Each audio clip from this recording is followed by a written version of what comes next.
His Excellency Minister of Finance and Revenue of Pakistan, Mohammad Aurangzeb. To his left, Jenny Johnson, CEO of Franklin Templeton. Ron O'Hanley, Chairman and CEO of State Street, and Anne Walsh, Managing Partner and CIO of Guggenheim Partners. Good to have you all with us. Minister, I'm going to start with you. Maybe let's take it back to where I started, which is the fact that there is a lot of pressure on governments these days, both to rein in the deficit, but also to spend, especially here in advanced economies. Again, so much of the spending narrative is around defense spending, infrastructure, perhaps at the expense of other parts of the budget. But how do you square up both of those incentives to keep your budget constrained, but at the same time adopt a more pro-fiscal, pro-growth stance? Yeah, so thank you. I think I'll just take a more emerging market perspective, and certainly in the context of Pakistan. And being a former banker, I will also say debt is not a bad word. It's a question of how the debt is going to be used. If we take on debt and it goes into consumption versus debt, which for countries like us goes into investment, which produces exportable surplus, then I think it's the right thing to do. Having said that, in emerging markets, we do not have the luxury of having reserve currencies. We cannot print our way out of the whole discussion. So whatever we do, whether it's on the debt side or on the FDI side, it has to be market efficient, which means it comes in and we can take on more debt, but everything that we take on has to be seen in the context of exportable surplus so we can repay it, right?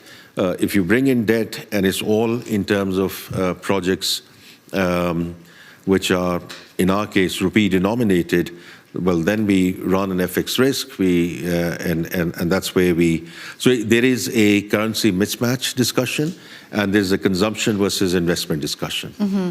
And the last thing I would just say is, we talk about emerging market debt, etc. The question is, how did we get here to start with, right? And from my perspective, it starts with fiscal discipline, right? If your revenues and expenditures are matching, well, then the requirement for borrowing and whatever you do and how you phase it out remains to be seen. So it's less about the debt, and we can say, debt is unsustainable, but how did we get to that unsustainable space?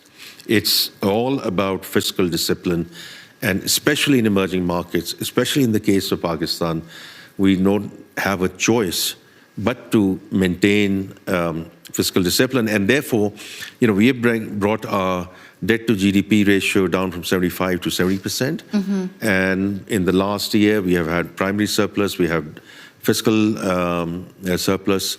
And I do think that's how responsible governments have to behave as we go forward. Yeah, I'm just going to ask you a follow-up question, since you mentioned, not all debt is bad. Ray Dalio has written a lot about debt, and in his latest book, he explains that in the early stage of a debt cycle, debt fuels growth, but as it expands and outpaces growth, it actually creates fragility in the system.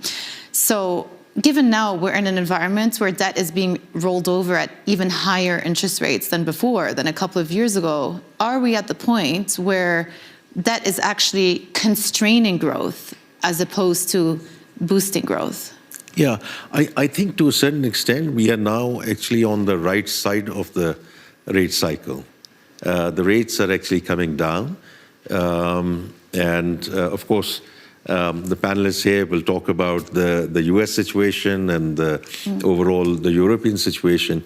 But again, in the context of emerging markets, but certainly in the case of Pakistan, because we, over the last 2.5 years, our inflation peaked at 38%. It's now into single digit. Our policy rate was a little over 22%. It's now 10.5%. So we are actually on the right side of the rate cycle, and therefore we have been able to bring the overall debt down. We have to be, on the domestic side, we have created alpha, we have done liability management trades, we have done debt buyback, all of this is helping us on the domestic side. And quite frankly, we are now going back into the commercial market. For the first time, we are going to do a inaugural Panda bond by the end of this month. And it's all in the context of sustainable finance. I know these days, climate financing and green financing is slightly different from where we were. But as a country, we are again one of the most vulnerable climate financing countries.